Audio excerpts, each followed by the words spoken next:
last chance, 1098 to put your comments in from last week. 765454 become a member. Nice, Ezra. Ezra met us like 4 days ago, and now he's not only a member, but our greatest advocate for the rest of you to become members. That's so great. All right. Yeah, it's going to be amazing next week. Oh, Orly, that's wonderful. Ninja perfect. All right. Well, you know who else was ninja perfect last week was Laura Mack. So here's what I'm going to do. I'm going to, I just shut the chat down so I could focus now. Hey, I want to just share with all of you a couple quick things about last week because it all led to this call right here. And then you're going to get a master lesson on how to use Zoom right now. So first things first, last week, if there's a few of you who aren't aware of this, it was our first ever online exchange experience. And when the coronavirus hit about a month or so ago, you know, we asked ourselves a couple questions. One of the questions is, do we even do an online version of this? Because after last week, I know that sounds like an absurd question, but you have to understand, if you've been to our in-person version of what we do, it's very easy to question whether or not we should do this online. Because last week was magical. You know what you told us? Our net promoter score, when we asked the question, you know, on a scale of 1 to 10, would you refer this program to a friend? Our net promoter score as of this minute right now is 9.88. And if you do a little research, that's phenomenal. And I know it's an absurd question right now, but for many of you, it's only absurd if you've not been to our in-person version of what we do. If you've been to the in-person, if you thought last week was great, the in-person is 100x that, and that's okay. So a month ago, we did not even know if or that we were going to hold our training last week. And I just wanted to get up here and just say thank you to all of you for the way that you showed up. I want to thank you for your compassion, your forgiveness, your understanding. Because within all the magic last week, you allowed me and you allowed Laura and our team and our faculty, you allowed us to experiment in real time. You allowed us to combine the best of what we've done 10,000 times with a platform that we've never done some of those things on. And so I just want to thank all of you for the way you showed up for that. It was so meaningful for us. And just by way of housekeeping, it's awesome to see all of you here today. We've got a call tomorrow that I think 95 or 96 of you have RSVP'd for with the legendary Margaret Wheatley. And Margaret Wheatley, since the 60s, has been studying and leading communities and companies in becoming their best selves. And she's going to be sharing with us tomorrow really the intersection of two lenses, one lens that studies the living system and another lens that studies going back not just 5,000 years, but actually hundreds of thousands of years if you go pre-Homo sapien, which is a crazy thing. Margaret Wheatley is going to share with us what happens when you look at a living system and you look at the historical patterns of the rise and fall and collapse of every civilization. I'm just going to tell you right now, tomorrow's call is it's not going to be maybe what you think it is. I'll leave it at that. But I'll just encourage all of you to be here tomorrow because for us to have the gift of Margaret Wheatley is very special. And if you want to invite one person, you're welcome to invite one person, which we have never done that for any of our Zoom calls inside of our community. We've never done this where we say invite somebody. The reason why we're doing this tomorrow is because the message that Margaret Wheatley is going to be bringing to us, we believe is so important that we want you to bring a loved one, a business partner, a colleague, your favorite customer, whoever you want that you really deeply care about. And we'll get an email out probably tonight that says, hey, here's how to invite them, you know, whether it's giving you the Zoom link or whatnot. The only catch is this. There is a catch. If you bring somebody, it's cameras on. It's cameras on. There is no showing up tomorrow without cameras on. Because when we come together in this community and when we bring to you a living legend like Meg Wheatley, we would not sit in a live audience with a paper bag over our heads. Tomorrow's cameras on. If you can't do that for any reason, we just respectfully ask that you not attend. We understand that could reduce the number of people, but we want her, when she looks out into this audience, to see live human faces. Is that fair? Is that a fair request right there? All right, cool. And then later this week, Wednesday, we've got a design studio. And forgive me, I don't have the times in front of me. Someone will post them in the chat box, I'm sure. But we have a design studio this week where you can watch our faculty coach several others who are a part of our community. That'll be on Wednesday. And then on Friday, I'm pretty sure that we are leading a sales and business development call led by a number of our faculty. So encourage you to show up for that. And then last and not least, and Laura is coming over to you in just a sec here. Last and not least, on the survey that 66 or 67 of you filled out of 98 attendees, thank you for doing that. On the end of the event survey, many of you said you want to invite your colleagues, customers, friends, business partners, family members through the experience that you attended last week. By show of hands, how many of you know at least one incredible person who you'd like to introduce to our work? I'm just curious. There's quite a few of you. And on the survey last week, you told us there's a lot of folks you want to refer. We want to make it really easy for you to tell others about our online exchange experience training. And so there's going to be in the one email that we send today to our whole community, there's going to be an email template in that email. It'll likely be in that email, or it'll be another one to those of you who filled out that survey. But we're going to send you an email template that you could cut and paste. And you could just cut and paste it to send to anybody that you care about that you want to introduce to our community. And we just want to thank all of you in advance. Keep in mind, we have a public webinar we do every so often. I have one I'm doing Wednesday. So if you know people right now that you want to introduce to our work, please just send them to our website, exchangeapproach.com / what is it, webinar? Is that what it is? Anyone help me with that? Webinar. Yep. Thank you. Yeah. exchangeapproach.com / webinar. If you want to invite folks to come through our free webinar where we introduce this work. And usually at the end of that webinar, we invite folks to check out our online training. All right. Those are all of our housekeeping announcements. I'm going to hand it over at this point. Hey, if you thought that it was pretty cool last week going out in and out of those breakout rooms, let me get a cheesy smile and a thumbs up. Cheesy smile and a thumbs up. There we go. Laura Mack, I'm going to get out of the way, hand it over, and please take over from here. Let's give Laura Mack a big round of applause, everybody. Woo! Baby now. All right. Hey, everybody. I am going to go ahead and share my computer screen. I have some slides that I'm going to share. I love the look of love in all of your faces right now that I'm about to start. So just so you know what I'm doing, I'm going down to the bottom green arrow. I'm clicking share, and then I'm going to go to basic. I'm going to share the desktop that has my PowerPoint slide on it. And then I have a video on my PowerPoint. So at the bottom, I'm going to click share computer sound and then optimize for full screen video clip. Give me 1 second. I'm going to rearrange some boxes here.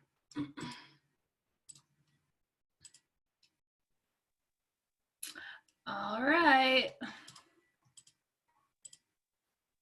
Now, do you guys see my...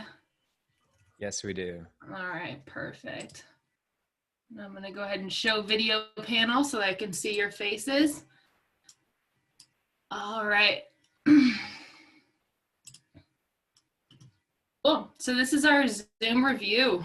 We're going to look behind the scenes at what I do during the online event. So there's 4 general sections that we'll go over. I just want to talk about your Zoom account, a basic account versus a pro account, how to enable a large meeting if you have over 100 attendees, and then our recommended Zoom account settings that we recommend for exchange type meetings. The second thing we're going to dive into are tips for the Zoom host. So different roles that you should be thinking about of who on your team should be attending, and what their specific responsibilities should be. What are the privileges of Zoom host and co-host? And it was Les's idea to actually make all of you co-hosts at some point in the meeting so you can just see what all those controls are. So there's no limit on the number of co-hosts. So we'll probably try that at the end of the call. Pre-event planning. So with your team, what do we recommend that you should be thinking about and decide about and with your team before you go into the call, just things that you're on the same page about. And then Nick Hemmer's going to help us out with some tech tips. The third thing is we're going to talk about waiting rooms, how to enable your waiting room, how to customize it, and share your computer sound. And then breakout rooms, we'll talk about enabling them, limitations of breakout rooms, how to create rooms, how to customize and curate those rooms, and then different host options. And then I'm thinking you can put your questions in the chat, but they might get lost in the chat. So I'm just thinking like write your questions down or save them. And then after each of these sections, we can just go ahead and open it up for a discussion or Q&A or something. Does that sound good? Okay, awesome. So first thing is your Zoom account. If you get a free Zoom account, it's amazing. It just limits to a 40-minute call. So what we recommend getting is the Zoom Pro account. So per month, it's only $15 a month.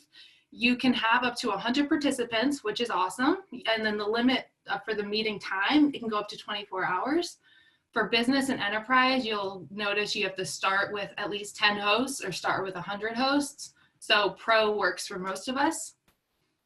If you do need to go over 100 participants, you can add, if you want to go up to 500 or up to 1,000. For the Pro account, it's $64 a month or $104 a month. So this is what it'll look like if you pay annually and you want to get a large account here. That's your cost, so it's pretty great. So 500 participants for one host. So if you have more than one host on your Zoom Pro account, you have to assign the large meeting license to that host. So you can't just buy so I did this with John. I bought the large meeting account, but then I had to go into user management here. So I had to log into my web portal, go into user management, go into users, find John, and then assign the large meeting license to his account. So now when you look at John's Zoom account or the Exchange Zoom account, our large meeting size is 500. And then when you click save, it applies immediately. So when you're in your Zoom account, you can go to account management and account settings. I recommend just looking through all of these settings because Zoom has it where you can really trick out and like customize your Zoom settings. So you can play with like how it records, what it looks like with the recording, where it records to. You can look at different privacy settings, but the ones that I wanted to just highlight that I wanted to make sure that your Zoom settings covered was enabling muting participants upon entry. Now you can change this once you're in your meeting, but this is just how it's set up automatically. To mute participants on entry, we have that enabled in our settings. Enable chat and private chat, and you can disable this and enable this at any time during the meeting. Enable co-hosts, so you can have the ability to make others co-hosts. Enable polling, enable screen sharing. If you're worried about bombers getting in your meeting, there's been some like Zoom bombers who are coming in and like sharing porn and like really inappropriate stuff like in meetings. So, so Zoom just recommends that you enable host-only screen sharing. Allow removed participants to rejoin. So we've done this before where we accidentally kicked somebody out and they couldn't get back into the meeting until we like ended the meeting. I'm looking at Adair. So just allow removed participants to rejoin. I just have that enabled because it just if you mess up and remove somebody, it makes it easier for them to just jump back in. Allow participants to rename themselves. This was really handy during our online exchange experience when we had people customize their name. And I think it was Jackie Hoyt or somebody put like their learning partner and then where they were from at the end. So this is kind of fun because you don't want someone to come in as like iPhone 7, right? You want everyone to have a first and a last name. So if you get some crowd interaction as people are coming into the meeting room, you could direct them how to rename themselves and have them put where they're from, or when you ask them to put it in the chat or whatever, have them put where they're from on the back of their name. It's kind of a fun little thing to do. Make sure your breakout rooms are enabled. You can set it up so that it automatically saves your chat, which is awesome for us because a lot of our data is collected in that chat. Enable waiting rooms, allow live streaming. Today, we're going to focus on breakout rooms and enable waiting rooms. So I'll show you how to do those two. Now for host tips. So these are the roles that I see when I'm thinking about what a team could look like on a Zoom call. So your facilitator, your Mr. John Berghoff, guides the participants in and out of activities. Your MC, I kind of see this as like your brother James. So if John's tech goes down, brother James is the backup facilitator as the MC. So he would be the one that could step in, play games, or maybe he would even know the agenda to just take over for John. So that's just a redundancy in case your facilitator poofs away for any tech issue. The MC is also in charge of the overall participant experience. So this looks like the welcome at the start of the call. So the MC needs to be very mindful of the internal experience of each and every participant. As they're coming on the call, what is that person's experience like? Where are they? And the MC meets them where they're at. The MC can guide the registration and the check-in process. Depending on what you decide to do, this can lead to additional members. So you could have someone that's in charge of tech. You can, sorry, I was getting texts. So you can have someone that's in charge of tech. So like when Liz got on the call the first day, she was having tech issues. If I would have had Nick Hemmert in a breakout and I could have just sent Liz to that breakout to talk to Nick, Nick could have handled all that tech and we could have, you know, had, and Liz ended up figuring it out, but she had to do that on her own and it wasn't ideal. So to have someone that's in charge of tech, and then to have like a leadership team who's in breakout rooms already, who could help welcome people, could be a good option. And then the MC would introduce the facilitator when it was time to start. The MC would also be the DJ throughout the meeting, playing music during breakouts when it's time to go to lunch, whatever. The MC is in charge of playing music through the call, having the playlists. And then I also see the MC as the person who can bring attention, any attention about any mishaps, like with audio or visual, to the facilitator that the facilitator may be unaware about. So like if the facilitator thought they were sharing their screen and they weren't, the MC would have the, what's the word, like they would feel comfortable speaking up and interrupting. They'd have the permission to interrupt, more or less, to say, hey, John, you're not sharing your screen right now. Are you supposed to be? Or, hey, John, you're really breaky right now. The Zoom host, so this would be myself, assigned the host privileges by the account owner. The account owner can reclaim the host at any time. So this is important if you are if you plan on being the facilitator and you want to bring in someone else to be the Zoom host and you are the owner of your Zoom account, you don't need to share your login details of your Zoom account with the person you want to be the Zoom host. You guys just need to jump on a little bit early, and then you as the account owner can just assign the host privileges, and then you can reclaim that host at any time. So the host is the only person who can name a co-host. Co-hosts cannot name other co-hosts, and the Zoom host is the only person who can manage breakout rooms, which we'll get into in a little bit. Co-hosts, accepting the above two, so accepting naming co-host and managing breakouts, they have the exact same privileges as a Zoom host. So these privileges include admitting participants from the waiting room, turning off and on the waiting room, muting participants on entry, muting and unmuting participants, allowing participants to mute and unmute themselves. So if I wanted to right now, I could take away the permission for you guys to click mute and unmute.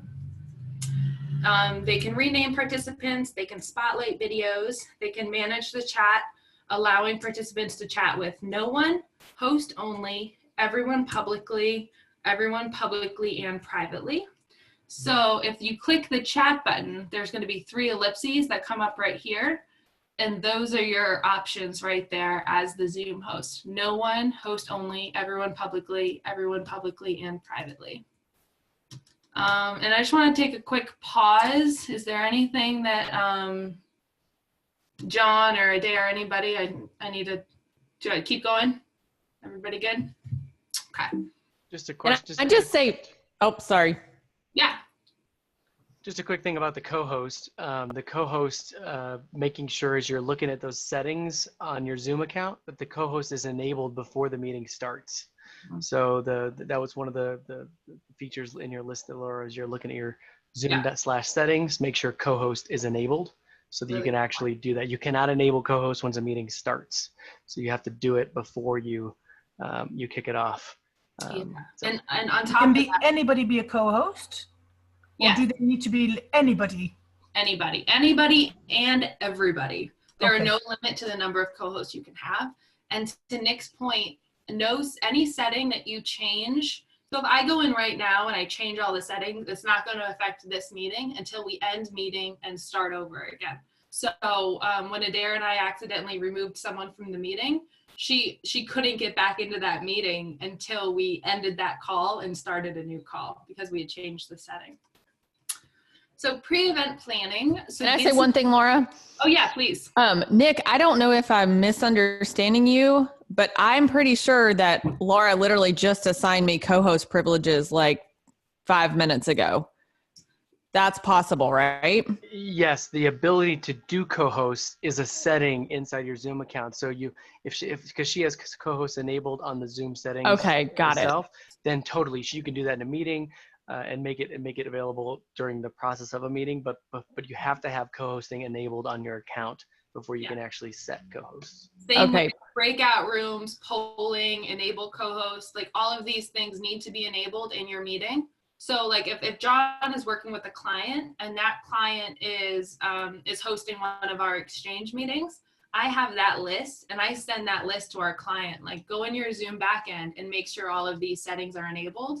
Because if we were to get on a client call and they didn't have breakout rooms enabled and John's leading that call, we'd have to have everyone jump out of that meeting, change the setting, and then have everyone jump back in. So having co-hosts enabled ahead of time, having breakout rooms enabled ahead of time, super important point. Yeah. So two things.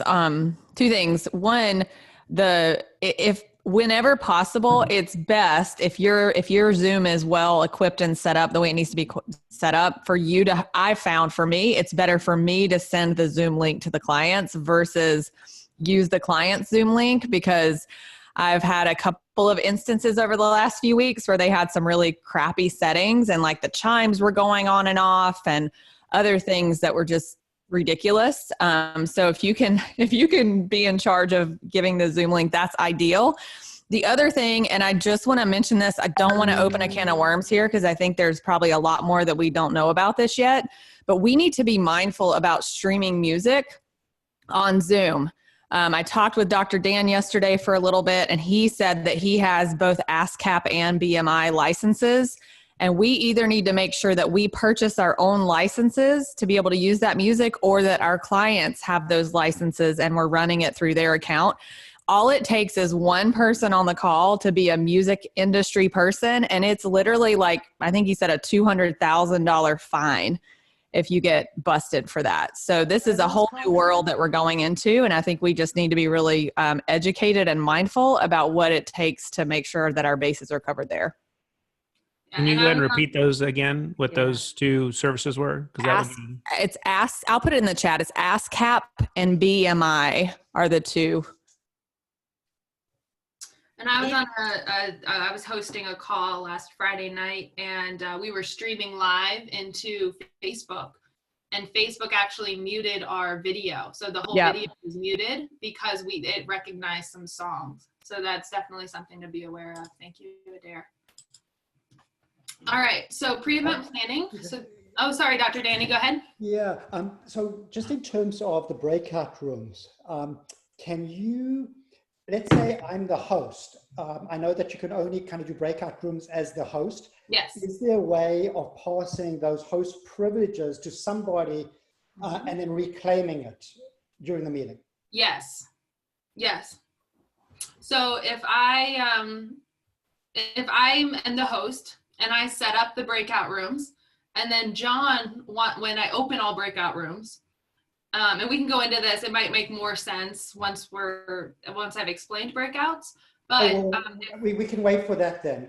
Well, I'll just go ahead and say I can pass host privilege to John, and he can be host and jump in all the meetings. So host privilege, or John, if he was the account owner, he can reclaim host at any time and then jump in and be the host.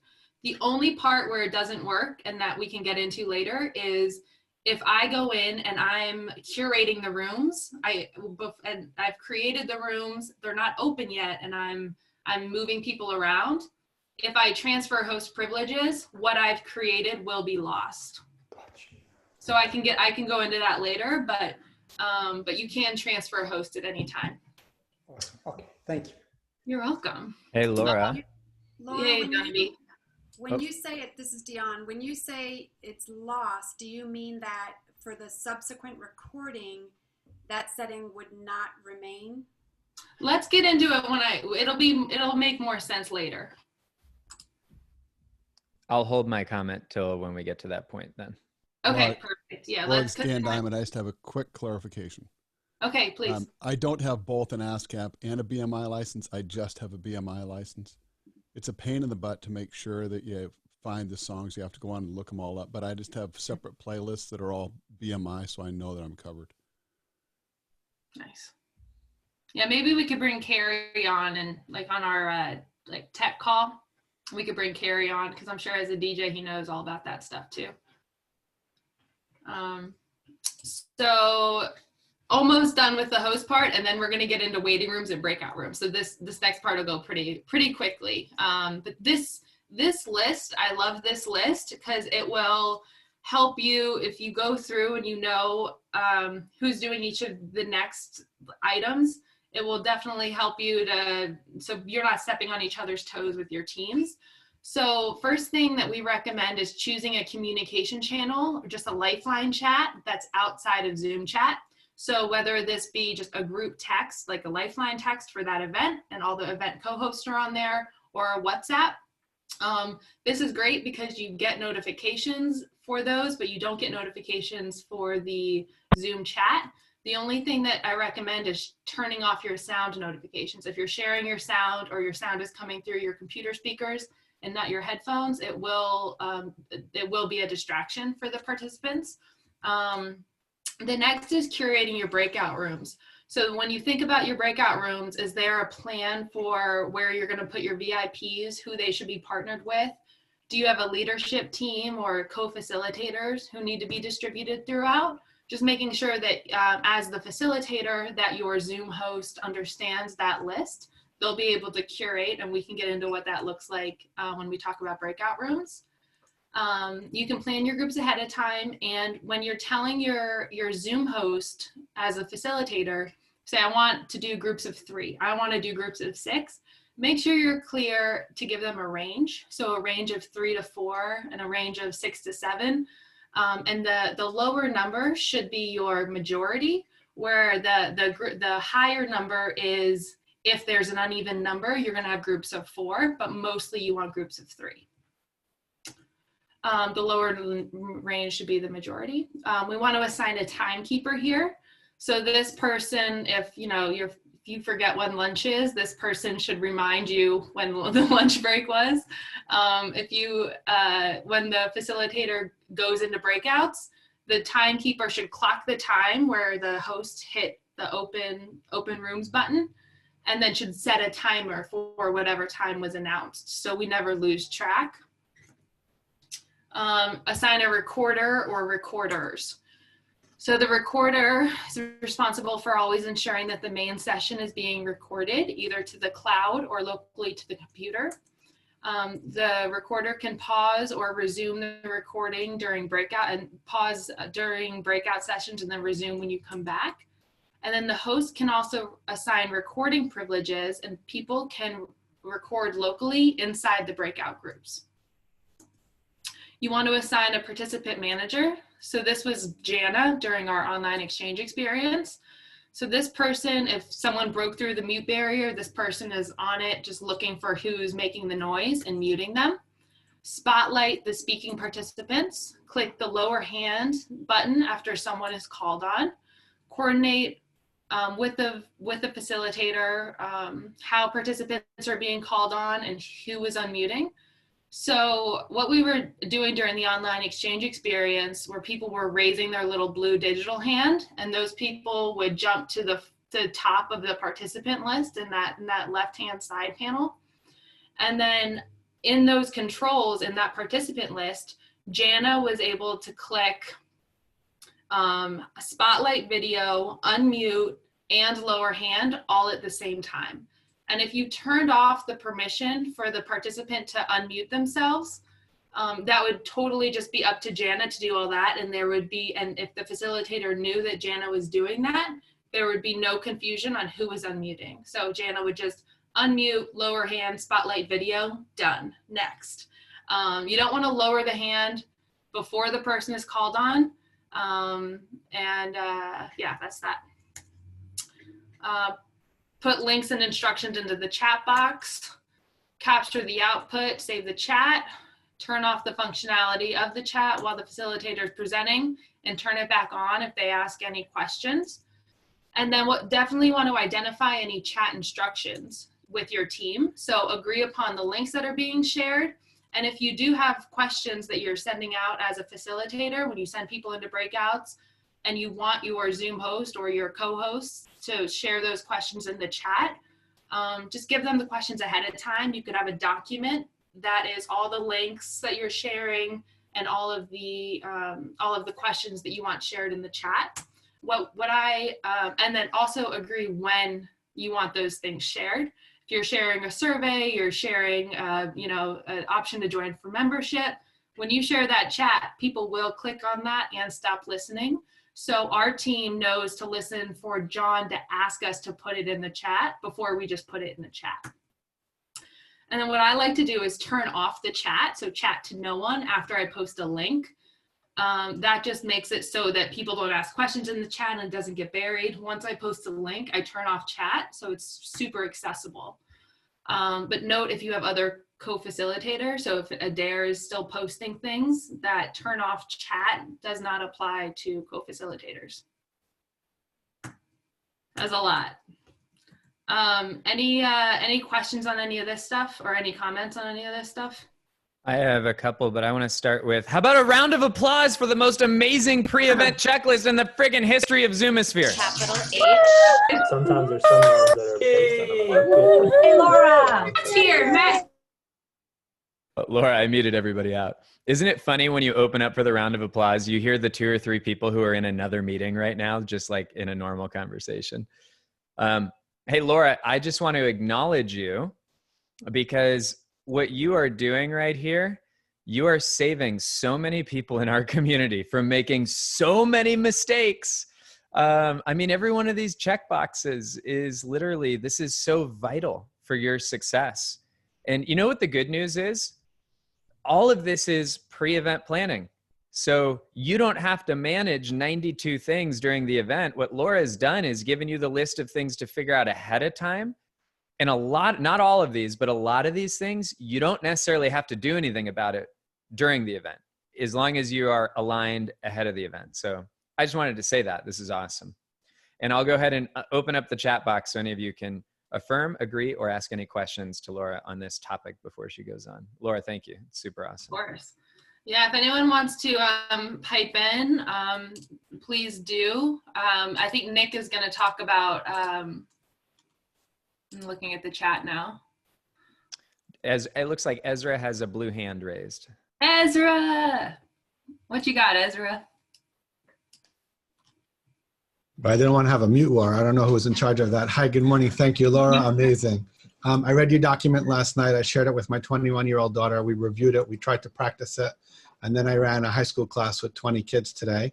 And we crashed into some of the problems that you identified. Thank you. You're spot on. The co-host couldn't assign the breakout rooms, and we were playing host-co-host football without coordinating the team beforehand, without a back channel. So that blew up on us. And then we had the principal who came in as fake news, and I thought it was someone Zoom bombing us, and I was kicking her out. No jokes, can't make this up. And then I got a phone call I didn't want to answer, and my phone's ringing off the hook. So finally I pick up, and it's her son saying, my mom is here, and I'm trying to help her with technology because she's like 100 maybe. And it's the first time she's on Zoom in her life, no jokes. And it says fake news. I was like, log back in and change your name. If you don't change your name, I'm not letting you into the room. So anyhow, in the end, we named her and let her in. But I don't know why that happened, that they couldn't change their name. All the students figure out how to do it except for the principal. That's a story for the books. And then, of course, my question is how to save a chat. Oh, hold on, Laura. All right, Laura, go right ahead. Oh, somebody else is. Somebody muted Laura.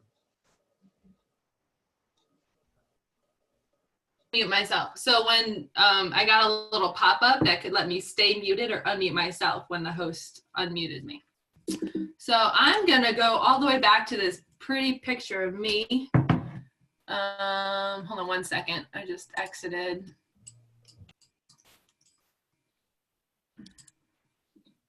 Laura, while you're doing that, I can tell Ezra that Laura's going to show all of you an initial setting, and while the meeting is running, there's in your group chat box. If you click on those three little dots, the very first menu item is Save Chat, in case you didn't have the setting set up. But she's showing you what to do ahead of time also.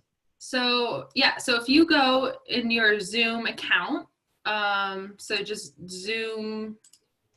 This is just your Zoom web platform, not that. You already said this, but remind everyone, because I knew this and we still did it wrong. Once you're in the meeting, you can't do any of this. It must be done outside the meeting. And so I had her logging back in under my login, and that's where the Zoom co-host football started to fumble. That was smart though. That was a smart workaround there that you did. So if you go to your Zoom portal, go to account management, go to account settings. I like to just do a simple Command F or Control F, a simple find here. And then I write the word save, and it just pops me right down to, it finds the word save, auto saving chats. Just make sure that's enabled. And then as you're in your, go to this picture of me right here. When you're in and you see that chat button right there, there's 3 ellipses here. If you, Laura, just an FYI, we can see your screen, but it looks like it's blurry. There's some sort of lag in your screen trying to like catch up. We should acknowledge, why do we think this is happening? Because this happened to me last week. Does anyone have an insight on why, so that we know? I don't have the answer. Nick knows. He's going to share tech check here in a second. And it's because I'm not hardwired in and I'm using my Wi-Fi. So that there's a little, you see that it's grayed out right there because there's no chat yet, but it says save chat. So there's 3 ellipses. When you click on the chat button right here, there's 3 ellipses and you just click save chat. So you can do that at any time. Thank you. You're welcome. Okay. And then, Nick, are you here? Yeah. Nick? Cool. I'll be your clicker if you just want to talk through some of the tech stuff. Yeah, that's great. And so we are going to host another conversation on some deeper tech pieces next week, but I wanted to bring a couple components to this conversation based upon some questions and things that have happened in our, been asked of myself. So on the first here is the hardwiring.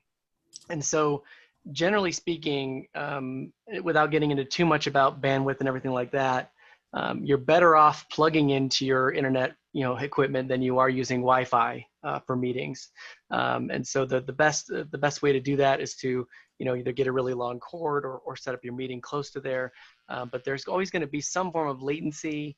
There's some other settings we can talk about later about the way the clarity of the share is and things like that. But for the purposes of just kind of going over at a high level, if you're going to host or co-host, do your best to try to look for a hardwired connection. In that case, you'll get a better connection to your internet at your home or your office from that computer or laptop that you're using. An external mic, and the next one's an external headset. I think that we've all talked about in the past why that's been helpful.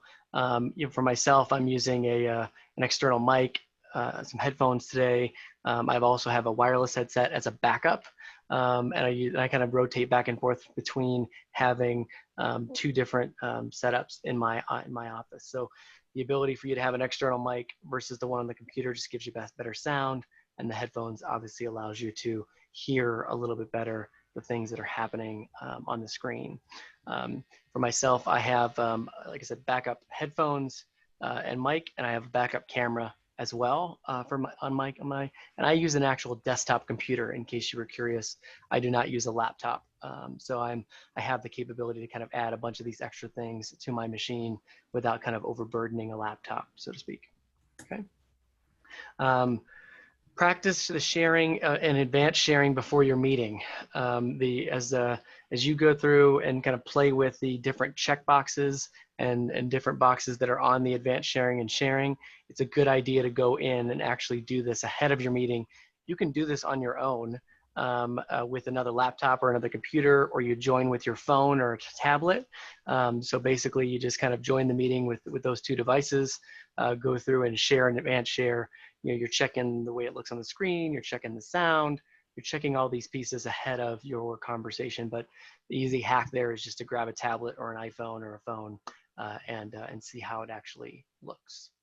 The other thing about the practicing sharing that I want to share is that, especially on a Mac, the bar for sharing kind of moves around. And sometimes it's at the top, sometimes it's in the middle, sometimes it's over there. There's a setting I'm going to show you on the next screen that can kind of help a little bit with that.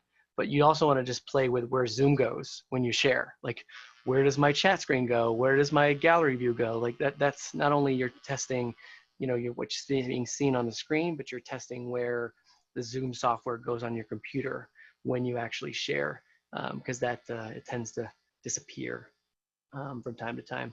The other thing about advanced sharing, which John mentioned last week as well, is that if I share my sound right now and Laura starts talking, all of you might start to hear breaking up of the music, as opposed to if I talking over my sound, there's less breaking up of the music because the sound itself is coming from my computer.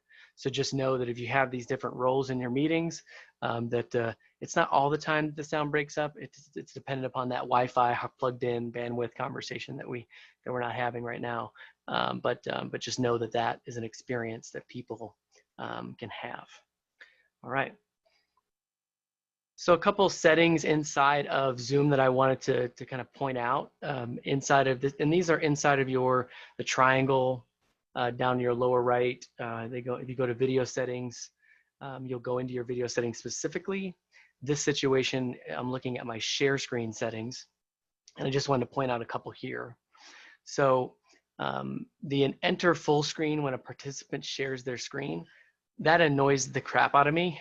So basically what happens is that I've adjusted my windows on my computer and it's really great. I see gallery, I see some stuff, and then somebody shares, and then all of a sudden my Zoom window goes totally full screen, and it changes all of the stuff that I had set up as a facilitator. So unchecking that box is really, really helpful. That top one there where the arrow is, and making it so that your computer does not go into full screen when someone shares is helpful. It helps maintain the setup that you have. The other one is the side-by-side mode.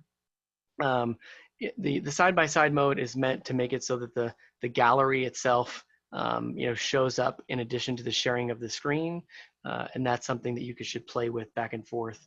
It's another way to kind of, if you have a single monitor, it's another way to help to conserve the space. Has anybody used the side-by-side?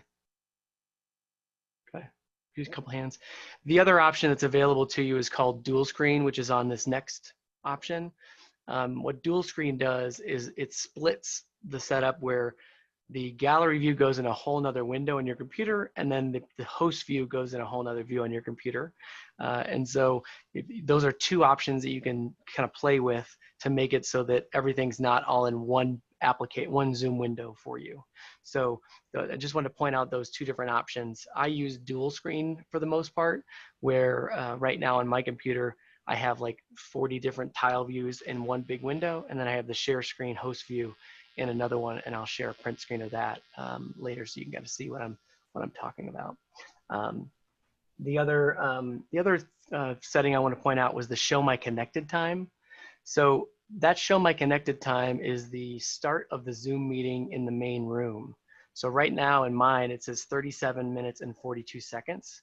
So for those of you that have a hard time tracking time, how long the meeting's gone on, if you start 5 minutes later, if you start 10 minutes later, if you start like whatever, this has been helpful for me to know that this meeting's gone on for 37 minutes and I'm not sitting here deducting, oh, okay, wait a minute, it's 11:50, but we started at 11, wait a minute, it was 11, it says 37, and we had 40 minutes, like all that stuff kind of goes away for me. I can just look at that number and I can say, okay, we've been on for 38 minutes.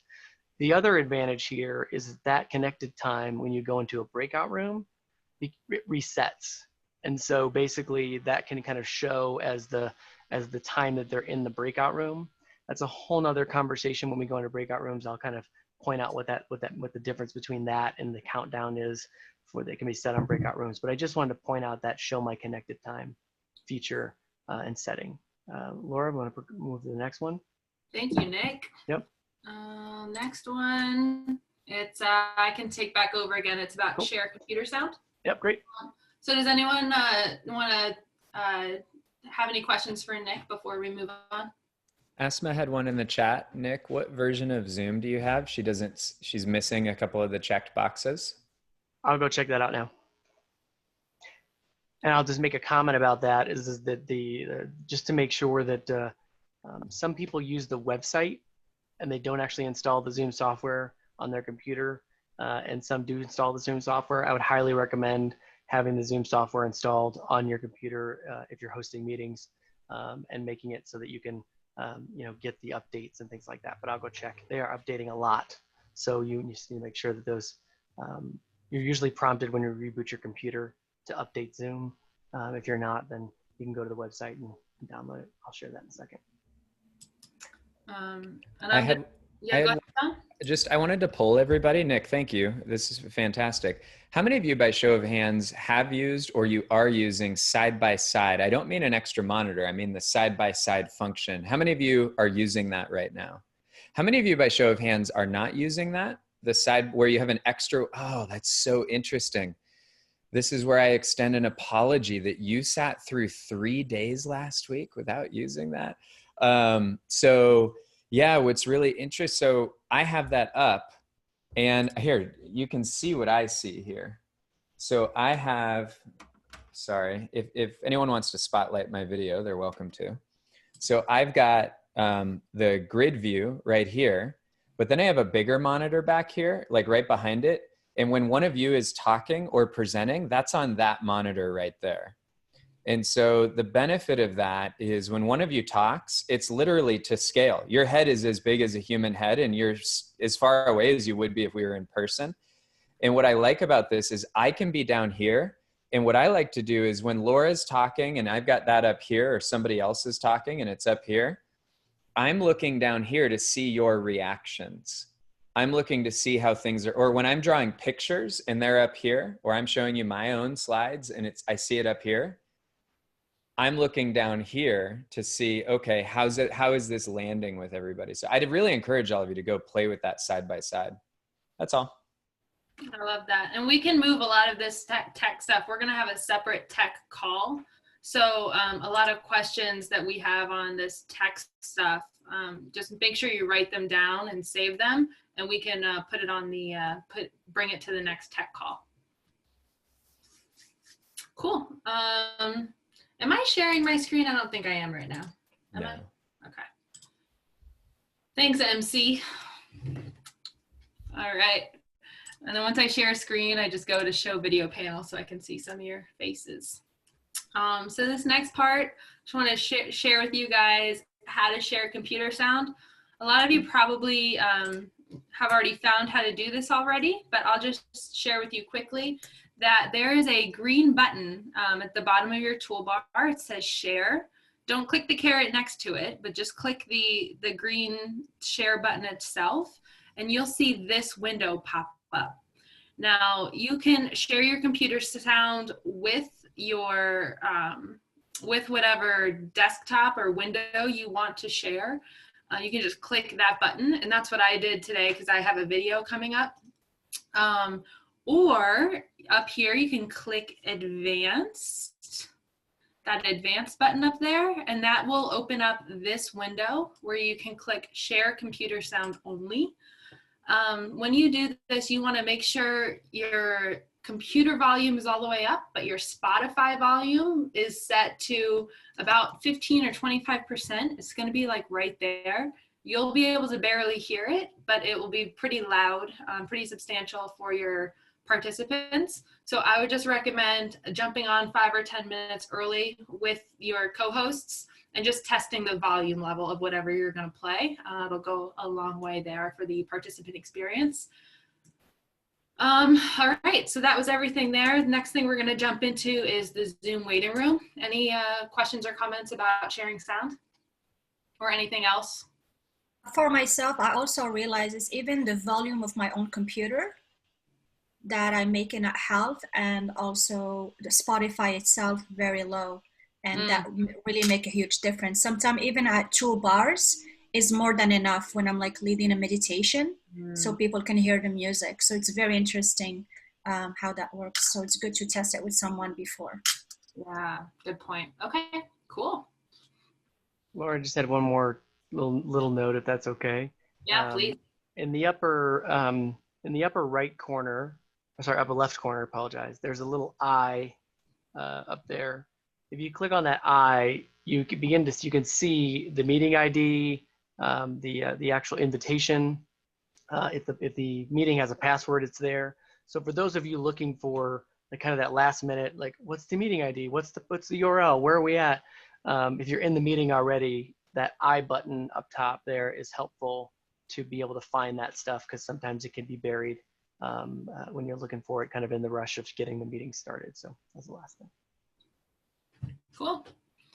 All right, so next thing we want to dive into is waiting rooms. This will be really quick, but it's a great functionality for a lot of reasons. So I just want to quickly show you guys how to enable that and what the host capabilities and controls are of waiting rooms. So first thing, we have a little video for you. As the host of your meeting, you will be notified of attendees joining your waiting room via the Manage Participants icon. From this pop-up, you can admit or choose to view the entire waiting room. A white bar will appear showing all waiting attendees. From here, you can admit or remove individuals from your call. As more people start to join your meeting, you could admit one by one or do a quick scan and admit all. If you happen to have any late guests, they will also show up in your waiting room queue. Any unwanted or unknown guests that try to enter your call will be caught in the waiting room, where you can then remove them entirely. Zoom's waiting room feature is the easiest way to eliminate any unwanted participants in your call.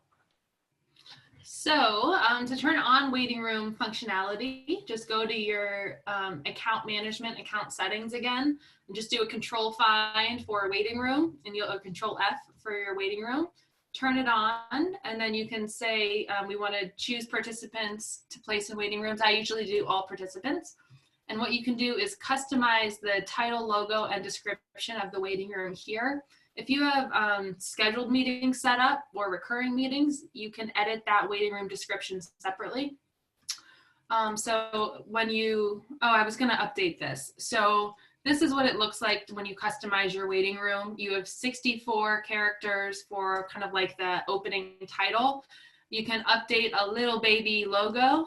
This will be your meeting topic that's preset for whatever meeting it is. And then you have 400 characters to add a waiting room description. Now, once you're in your meeting, that's me. I just took this screenshot. Carol was the first one here. She was waiting to come in. So I turned on the waiting room for this call just so Jana and I could do a huddle and test my sound. I didn't want anyone popping in who just wanted to be on the link early just to be ready. So I turned the waiting room on, and that's primarily why I love the waiting room, is just because it gives me a chance to do tests on the link without people coming in the meeting too soon before you're ready. And then whenever you are ready to just let all people in and you don't want to constantly watch, you just click on your participants button right here. So manage participants. And you'll see 3 options down here. You see mute all, you see unmute all. That's the buttons we love to play with a lot. And then more. So in more, you see all these fun options here that we've been talking about. This is where these live. So you can mute participants on entry. I always have that clicked. Allow participants to unmute themselves. We pretty much always have these clicked. If Jana was, if she was managing your attendees and, John was calling on people, Jana could easily unclick that and have it so attendees could not unmute themselves. And when we were spotlighting and unmuting people, she would just have that control totally. Play chime for enter exit. Adair was talking about this one. We don't ever have that turned on. Allow participants to rename themselves. You can turn that off and on here. So no matter what your Zoom setting is, I think. You can lock the meeting. So if you don't want anyone else to come in, and you can lower all hands if people have their hands raised. And then this is the one I wanted to show you, is put attendee in waiting room on entry. Once you unclick that, you just literally have to check this text and it'll unclick, and then the people will just be let into the waiting room automatically. Okay, so this is more of a breakout room thing. So I'll get to this with the breakout rooms, but just remind me to tell you guys what happens when you assign attendees to a waiting room, or assign attendees to a breakout when they're in waiting rooms. Okay, any questions on any of that? I see 22 chats. Marty said, is there a way to turn off waiting room mid-call? So I think I just answered that. Okay, I feel good to move on. Good. Laura, quick question. Of course, yeah. Okay, it's Mark. The part about entering information about the waiting room, you do that per each meeting after it starts, or can you do it before the meeting starts? Definitely before the meeting. I don't think you can do it after the meeting starts. So you go into your Zoom settings. I can walk you guys through where it is. Actually, no, you just really go into your account settings where you enable it. And then there's just a little edit button here. You click that button and that's where you can customize. Okay, thank you. But is that one for all the meetings, or can we choose for specific meetings? You can choose for specific meetings. So if you have recurring meetings set up, like our virtual learning opportunities, our VLOs, are set up as a recurring meeting, and you can edit all of these settings inside of that meeting. So that meeting can have very unique settings to what your account default is. Does that make sense? So the advanced set, this right here, account management, account settings. Nick, correct me if I'm wrong, but this is sort of just like your default for every meeting you set up. These are the settings that are going to be there. When you set up a meeting, you can go in and edit that individual meeting. So if you don't want a waiting room, you can disable it, etc. So it might be helpful if I just show you guys here. So right now we are just in, I go to my Zoom, the web platform here. I want to go to my account. So if I went to account management, account settings, these are my just default settings that any meeting I set up is going to have these settings. So this is where you enable and disable things.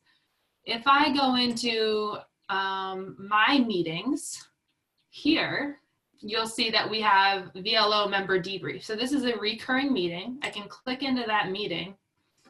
And then this meeting, you see it's set up as a recurring meeting, and I can edit the meeting.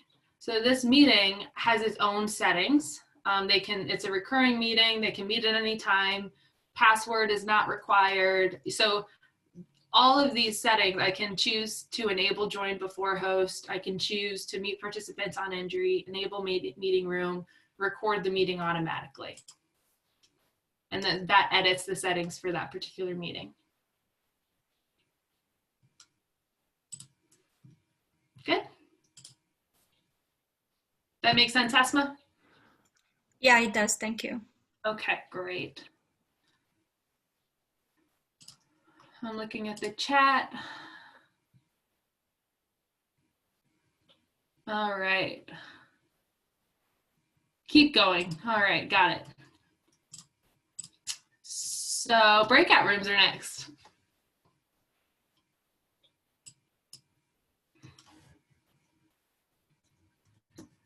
So breakout rooms, simply enable and allow your host to assign participants to breakout rooms. So here are your breakout room limitations. So users who join from the Zoom mobile app can participate. So if you're joining from the app on your phone, you can participate in a breakout, but you cannot manage them. So if your host is planning to join from a mobile app, they will not be able to manage the breakout rooms. If your participant is joining with a Chromebook or Chrome OS, the participant cannot join breakout rooms, but they can use the main room as a backup option. If the meeting is being recorded, it will only record in the main room, regardless of what room the meeting host is in. If local recording is being used, it will record the room the participant who is recording is in. Multiple participants can record locally. So there's an option that just like when I give people co-host permission, I can give people recording permission. So if those people are in the Zoom breakouts, they can record, like if I have 50 breakout rooms, and in those rooms, the participants can record locally that breakout session. So you can record in your breakout rooms. The maximum number of breakout rooms you can have are 50 rooms. The maximum number of participants in a single breakout rooms is 200. So you could have one breakout room with 200 people, but this is depending on your meeting capacity. Obviously, if you can only have 100 people in a breakout, that's your max. Laura, can I make a clarifying comment on that? Please. So just to be, there's been a lot of dialogue about the number of breakouts per number of participants. A couple of people have said they've had large meetings and then not been able to do 50 meeting rooms. I just want to clarify that there is depending on the number of participants determines the number of breakout rooms. So you can do 50 up to 200 participants, 30 rooms up to 400, and 20 up to 500. So the number of breakout rooms goes down as your participants go up. And I'm happy to share, I can share the link as to where that's actually listed so you can see those constraints. But for the most part, if you're under 200, you can get 50 breakout rooms. Thank you, Nick. Yeah, so the link is actually right here at the bottom of this this slide, and we'll share this with you. So you guys can click on this and you'll see what these limitations are. So Nick was exactly right. Thank you, Nick. Cool. All right, so this is just a screen grab that I captured on our online exchange experience. I was doing a little Loom video. Just wanted to show you guys the host, like what the host sees. What's cool is you can see who's muted and unmuted. You can see whose video is on and off. You have permission to mute and unmute anyone. And if you do hear like there's noise, I don't know where that's coming from, you just click participants. This tab opens and you just scroll that really quick and you look for the green. Wherever green is happening, that's who's talking. So you can mute that person really quickly. I use that a lot. And then here you click more and you have all your capabilities of spotlighting, make co-host, give recording permission, mute, unmute, request to turn on video. There's a lot of options in that more. I should have had a little picture of that for you, but that's good. And then breakout rooms. So when you click that button, you get a pop-up window to set up your breakout rooms. So before we get into all of that and my tips for how to curate and everything, I'm just going to show you Zoom's video because they do a really great job at showing you what it's like to create the breakout rooms. So that's the button down there that you want to hit. At the bottom of the Zoom panel, while you are sharing your screen, the button is under the More menu. Click here to start using breakout rooms. Zoom will show the number of eligible participants. Choose how many rooms to create and let Zoom assign the participants automatically or choose to manually assign for more control, as we'll demonstrate here. Create breakout rooms to proceed. Your breakout rooms are now available and participants are still in the main meeting. Float your mouse over the breakout room to rename or delete the room. click to assign participants, check their names, and click Assign again. Do this for each breakout room. Your participants are now assigned. If you want to change an assignment, float your mouse over a participant name where you can move the participant to another room or exchange the participant with someone already assigned to another room. When you're ready, click to open all rooms. This will cause your participants to automatically move into their assigned breakout room. The list will indicate that participants have successfully connected when the gray dot turns green. Meeting participants will be prompted to join breakout rooms where they can speak on audio, show their webcams, share screen, and chat as normal. They can also ask for help to send a prompt to the meeting host. Participants can also choose to leave the breakout room anytime to be returned to the main meeting. Return to the breakout rooms list as the host, and you can choose to join any of the breakout rooms to offer assistance. You can broadcast a message to participants, and a banner will be displayed. This is great for instructions or timing announcements.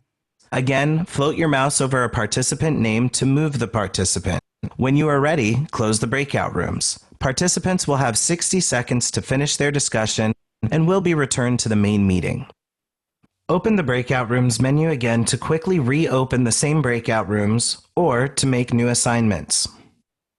To learn more, visit zoom.us/live training to register for weekly training sessions. All right. So I thought that video did a much better job of anything I could do to show you guys what it was like to assign and create. Ezra, thank you for shaking your head. But that's the basics. And then to curate an exchange group, there's a little bit beyond that I want to share with you guys. So this is just a screen grab from our online exchange experience.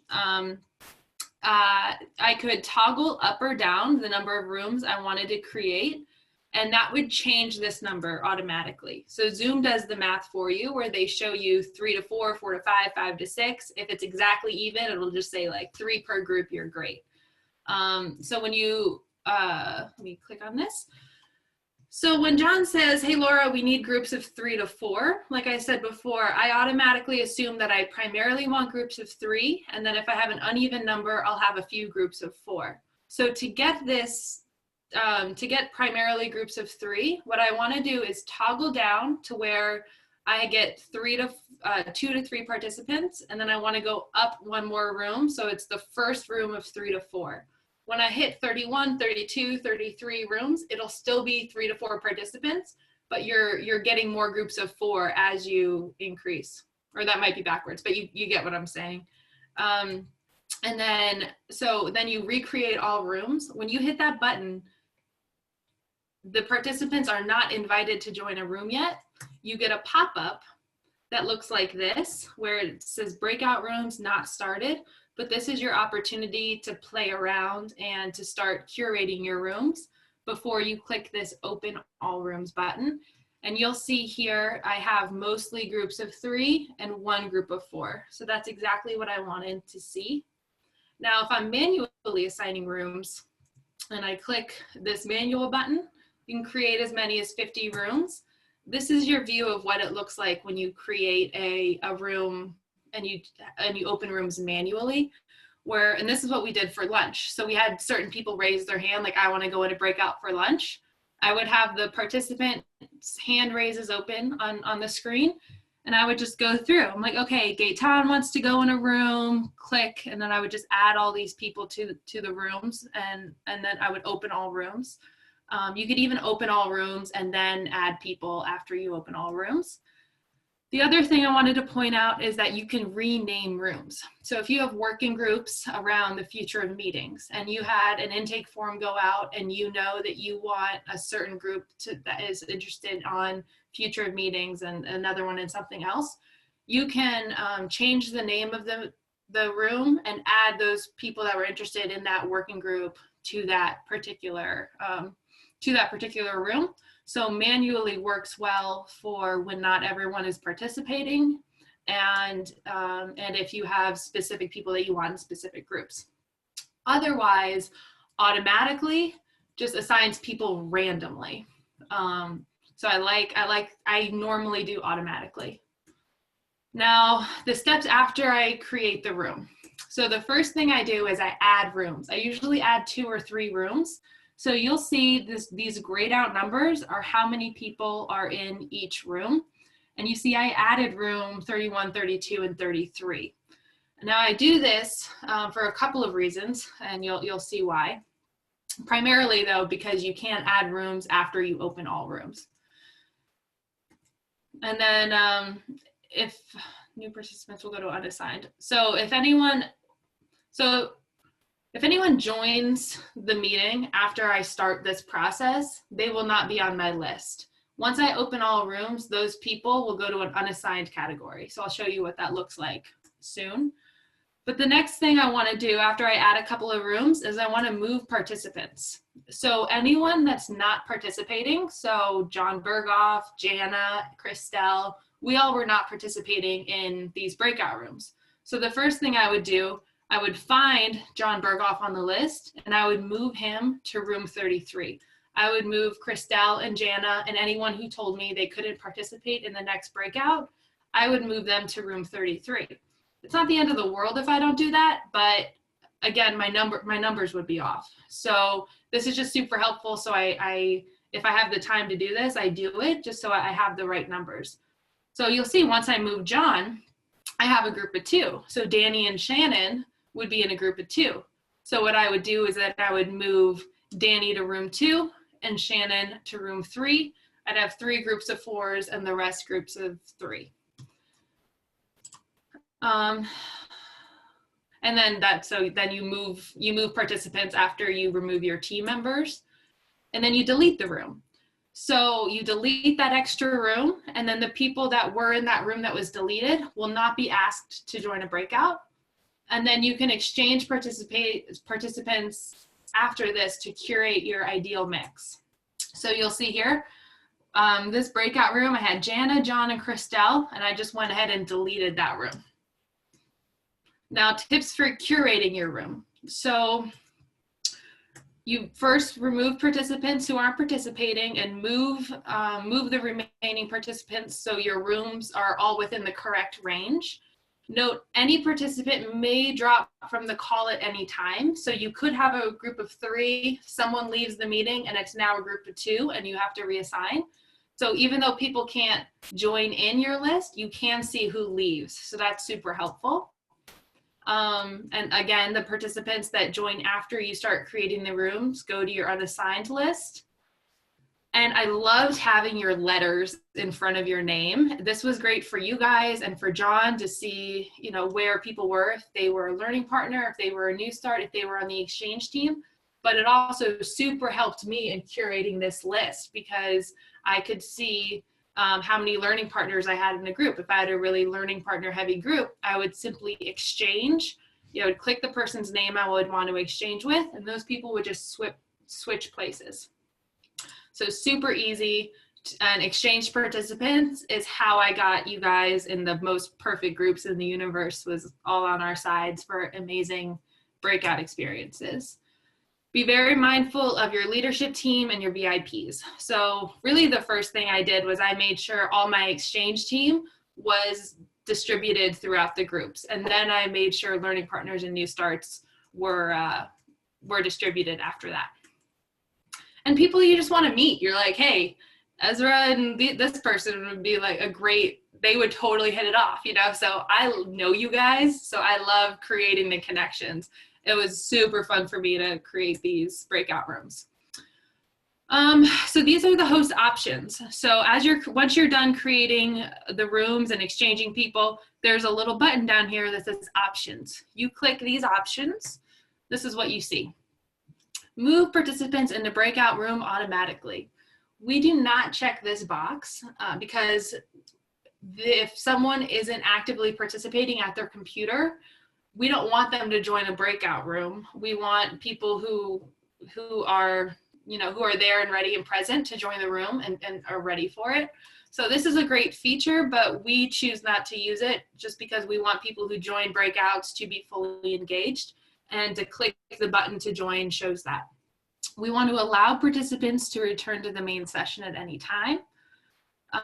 We keep that checked all the time. Breakout closes automatically after 30 minutes. So you could check this. However, you cannot extend time. This is nice because it gives them a countdown timer. But if they need more time, and a lot of times in exchange type of sessions, you do want to give them more time if they're not finished yet, then, you know, that bonus time where all the magic happens, this doesn't enable that. So you don't want to create, you don't want to check that. And then the countdown after the countdown when you hit close all rooms is 60 seconds. So that 60-second countdown is broadcast into the participants' room. What we recommend is broadcasting 1 minute left. Say you guys have another minute. When that minute is up, you broadcast, all right, guys, your minute is up. It's over. Come back to the room at your leisure. We're done. Come on back. Come on back. And then you close all rooms. And then they have a 60-second window to come back at their leisure whenever they're ready. And this just makes it a lot less of abrupt of an ending of like, okay, you have 1 minute left and meeting closed. It's like, okay, we're done. You have 60 seconds to come back to the room now. All right, and then when you're ready, when all that's checked, you click open all rooms. This is what you see when you open all rooms. These are all your unassigned people. So the very first thing I do after I open all rooms is I scroll to the top and I see who's unassigned. It'll be John, Jana, Christelle, and then if there's any extra people, I just throw them in a group of 3 to make a group of 4. Breakout room participants, green dot means they joined, grayed out means they didn't join yet. So BR and BO, they're in their rooms. These people are in the bathroom, they're vacuuming, whatever. So you'll see here, these green dots mean they joined. Marco, he's assigned to this room, but he hasn't joined yet. So you have to be very mindful, especially if you have paired interviews. You have to look and see who's grayed out and who's in a room all by themselves. So as the host, you can join any group. You can move participants between groups. So you just hover over, you click move, and then you can pop them into a different group. You can broadcast a message to all. This is great for the time reminders and any instructions. And then you can close all rooms with the countdown. And that's all I got. I see 46 new chat messages, so there's probably some discussion going on. We tried to handle as many as we could, Laura. Hey, first of all, can we just give an acknowledgement? Sorry for interrupting. I'd like people to acknowledge. Unmuted. Thank you. Thank you. Hey, Laura.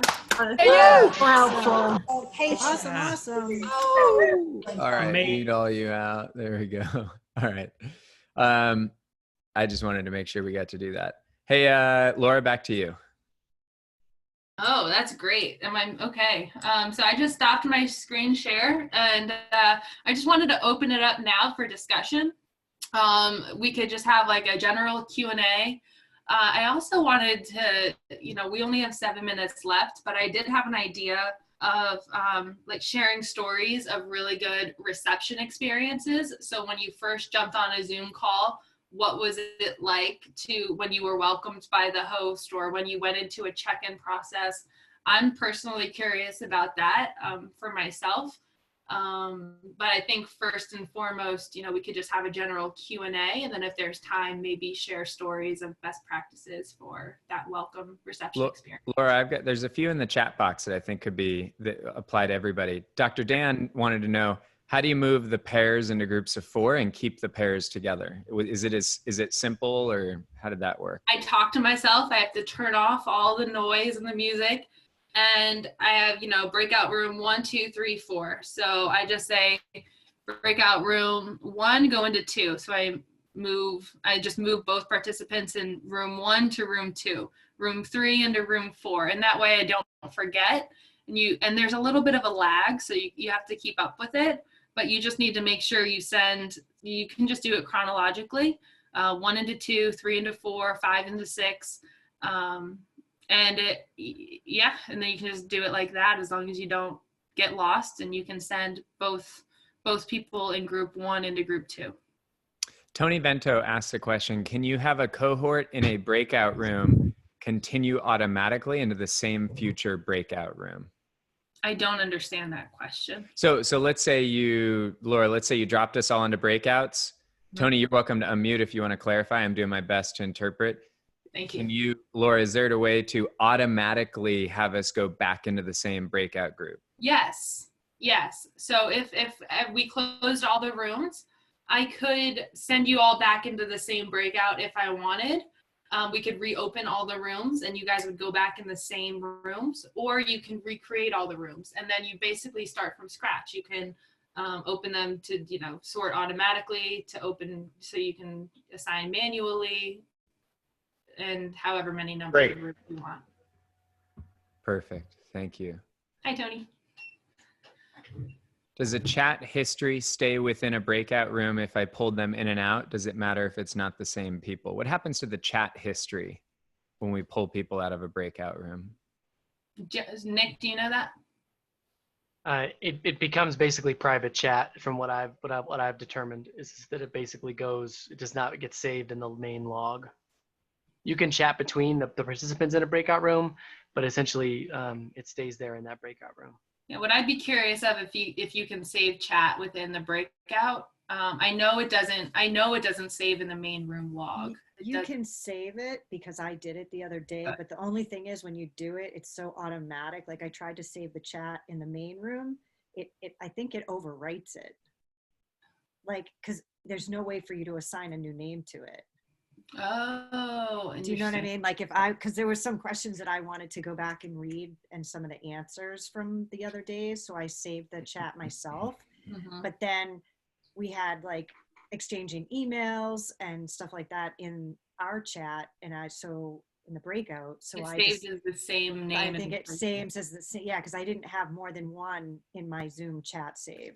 But so the hack for that would just be when you save it, go ahead and rename it and move it. But I don't know how you can. That's the thing, because when you click on save chat, it just automatically just saves. But it saves it to you in your Finder, and then when you click there, you can rename it. So I was doing that during our training, right. I will rename it for whatever activity that was happening, which allowed me after that to create the different stuff. Yeah, so you can rename it easily.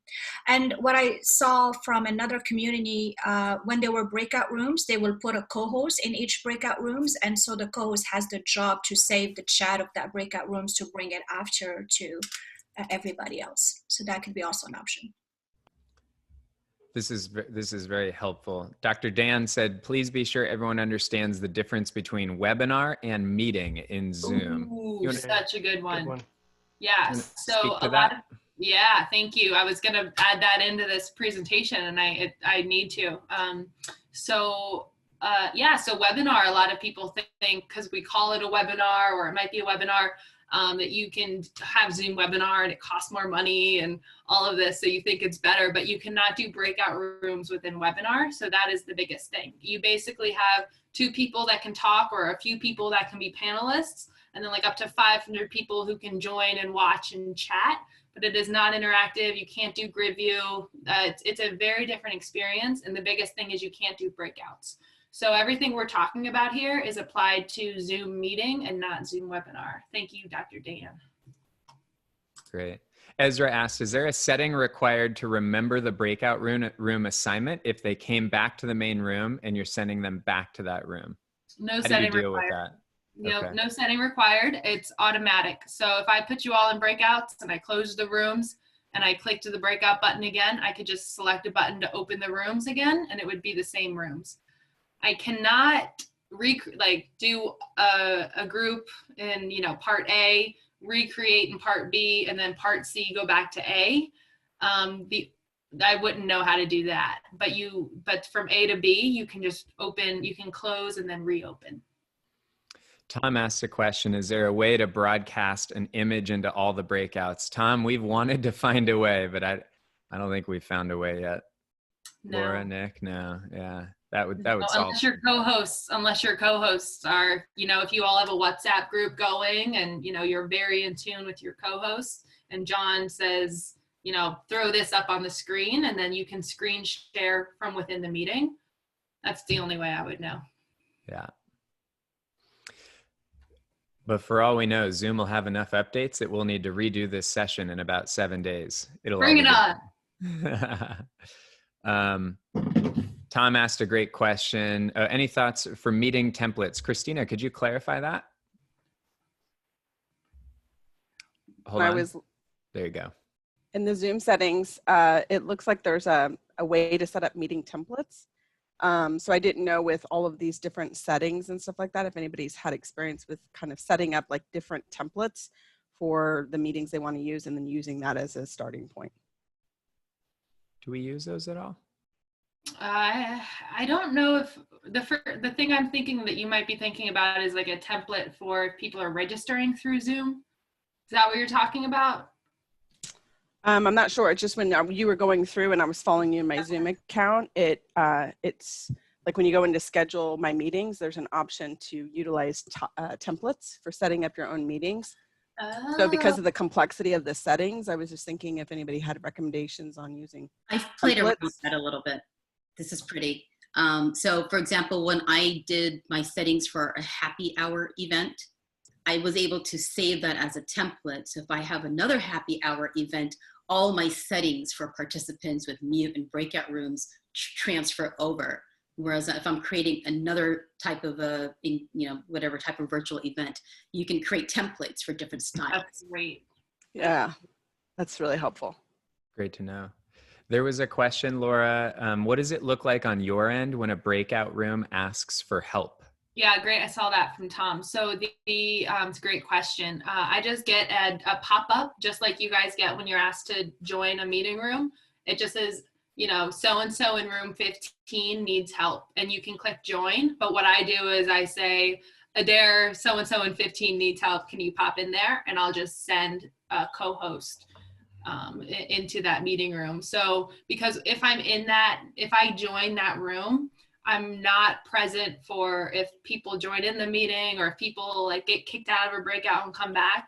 As the only one who can assign and move people into rooms, I like to stay in the main room as much as possible. And then if you can have co-hosts or people that can help, that can jump into those different rooms. Or like a Jana, if she was staying on with me, I'm like, Jana, room 15 needs help. I just move Jana into room 15.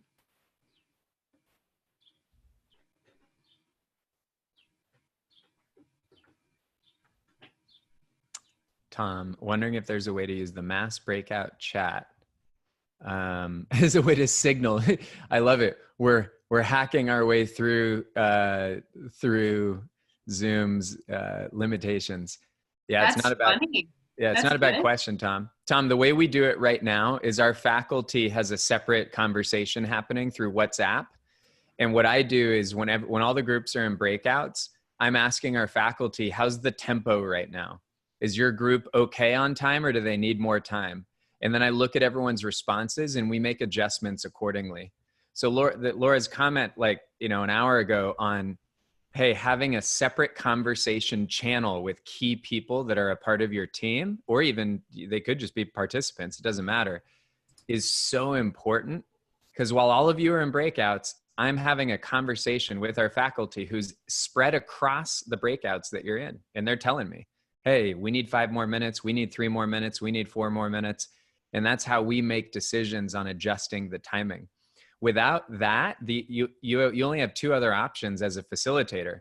One is you just pray, and that's, you could be ending and really at a bad time.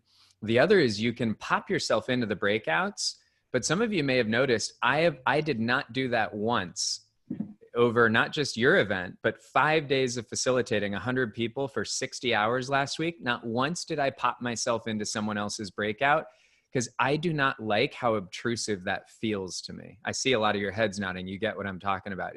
It's even more obtrusive than if we were working together in a live room where I can kind of peek from 10 feet away. So just something to keep in mind. In some cases, you might have to drop in. Just realize how that feels and looks if people are having a deep conversation, right?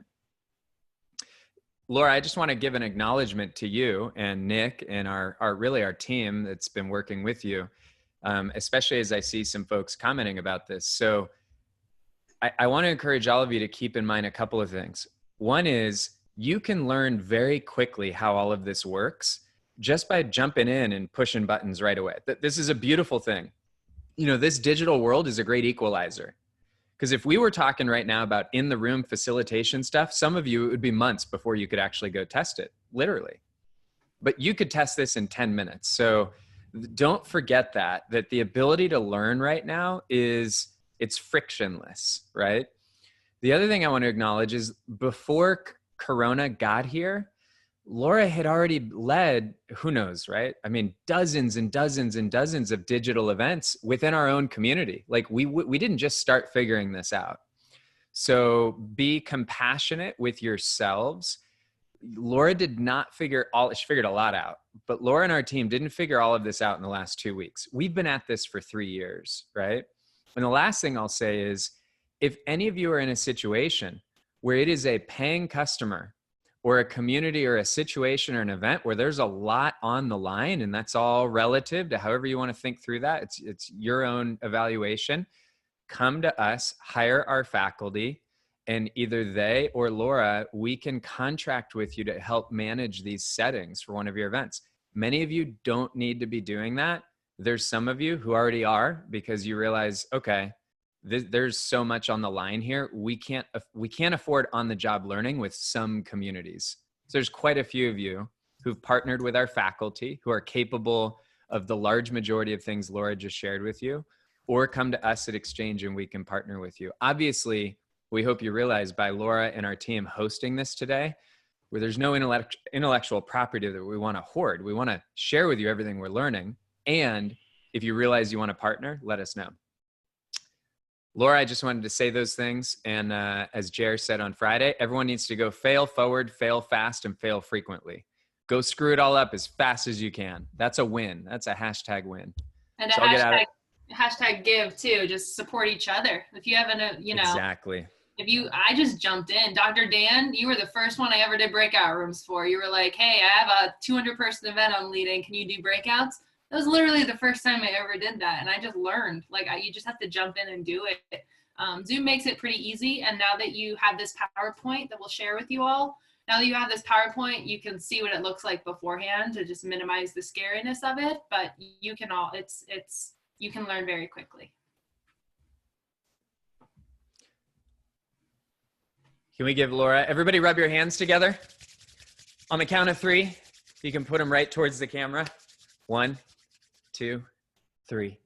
There you go. All that love coming your way, Laura. Thank you for everything. If you guys want to put some acknowledgement in the chat box, you're welcome to. And share on Facebook too for all the people who didn't come. Let them know how great it was. Just kidding. There was a lot of people here. I was very impressed. Thank you all for coming and trusting in me. I love each and every one of you. Eye to eye. It's pretty good. That's so great. That's so great. Thank you all very much.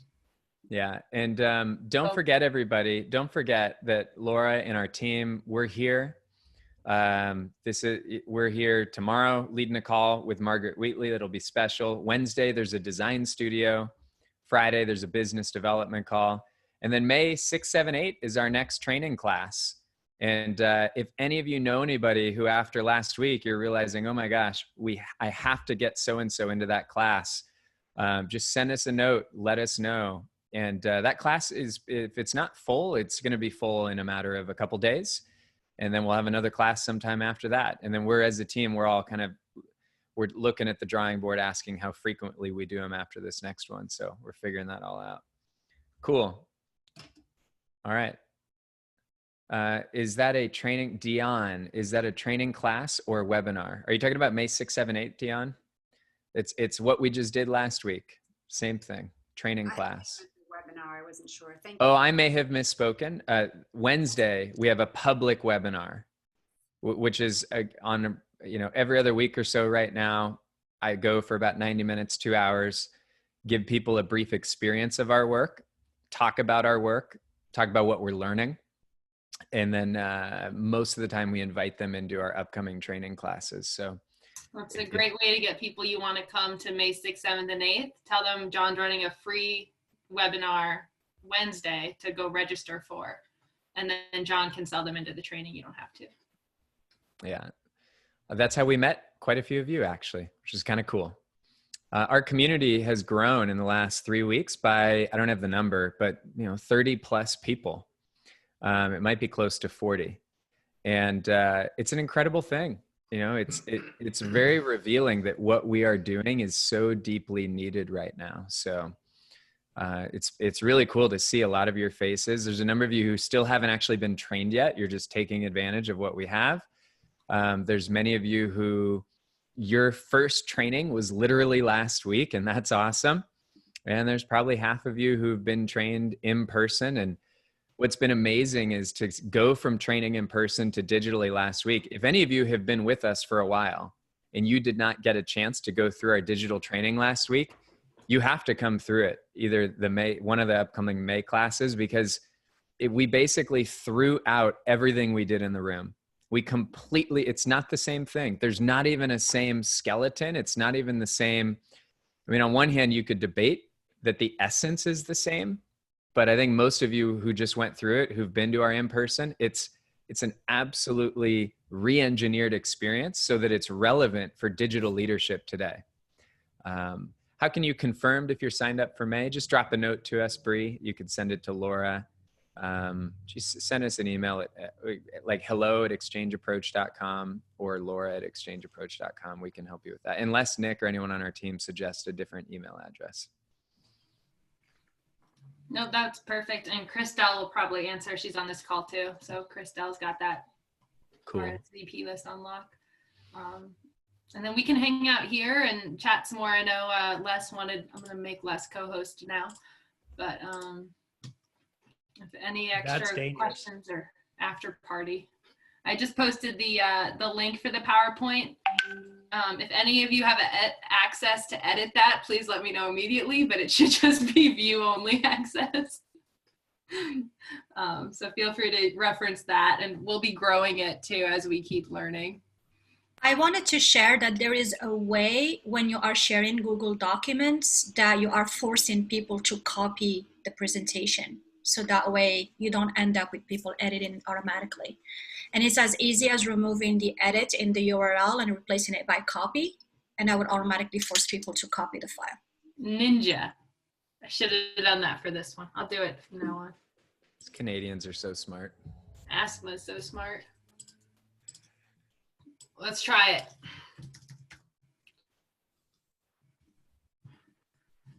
it.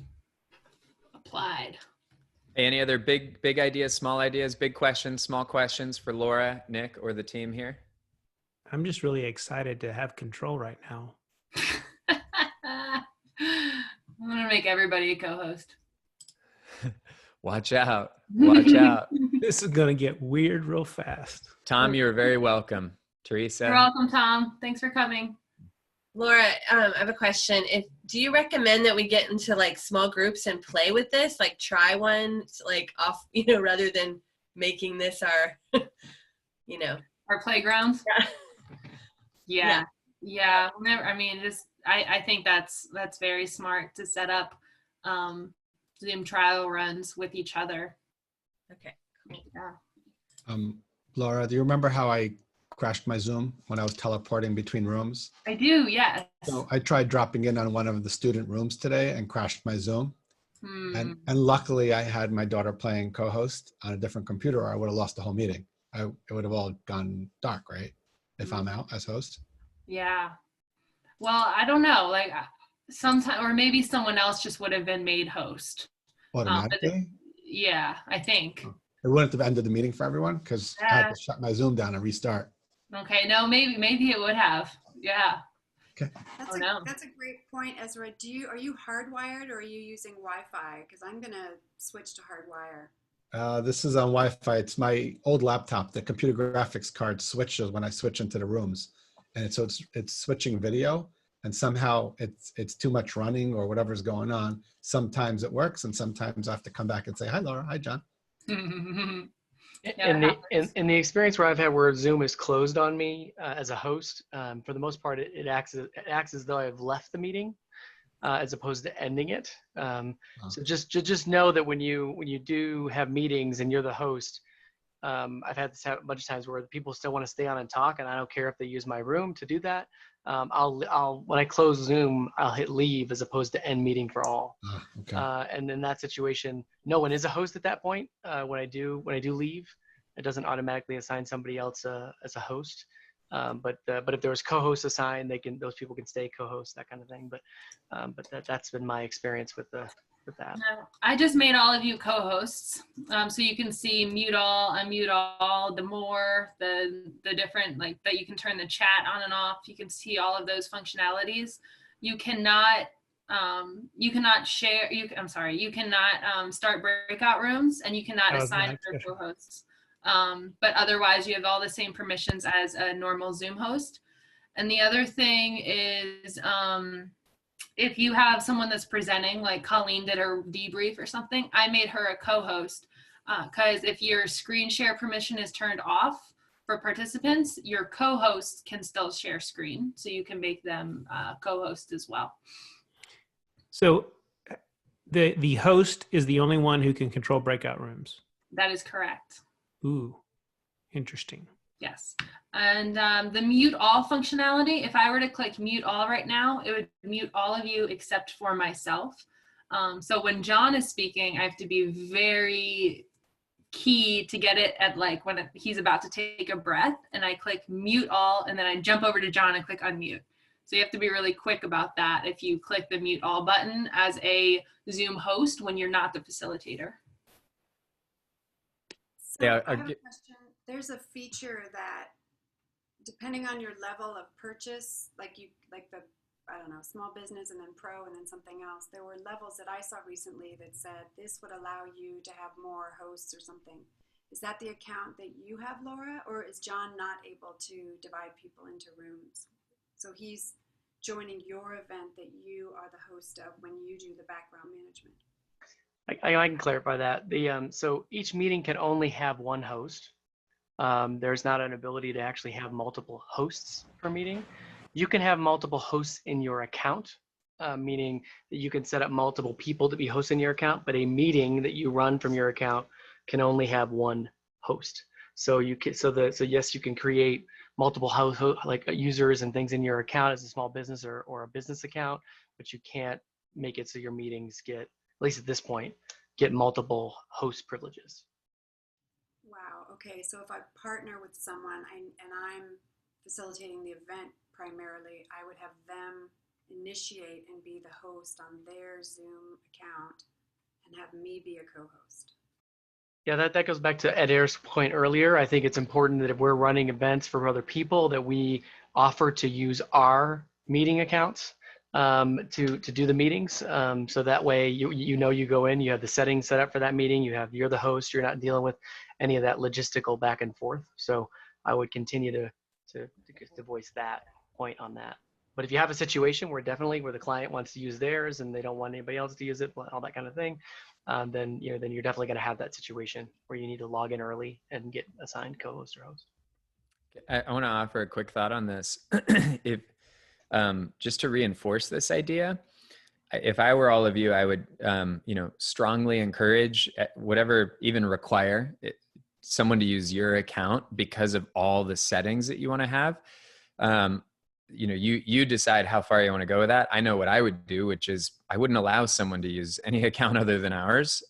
It's just not an option. And then if for some reason, and I guess that there could be some reason that I'm not thinking of right now, and that's okay. If there's a reason somebody has to have it through their account, you need to hand them a document that says, here's the settings I need. You don't have any other option.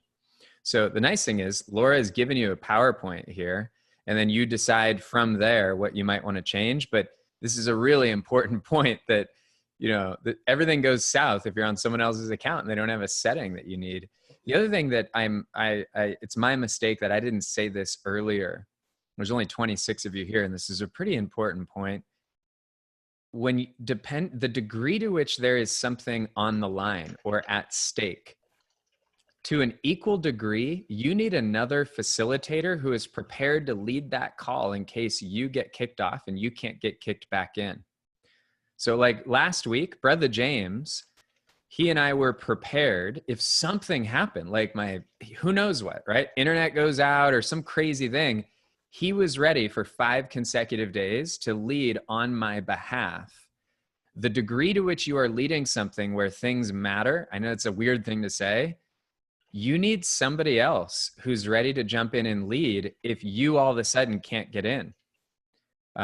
Like you have to have that redundancy to the extent that there's something on the line. Obviously, you have to evaluate that on your own. But I just want to make that point because this was brought up a second ago. You really need to think through that. The other thing too is just to give all of you a practical example where you need to be ready to pass the host and co-host back and forth. Last week, we're running the training, and on one of the days, you were all in a breakout and Laura needed to go handle something.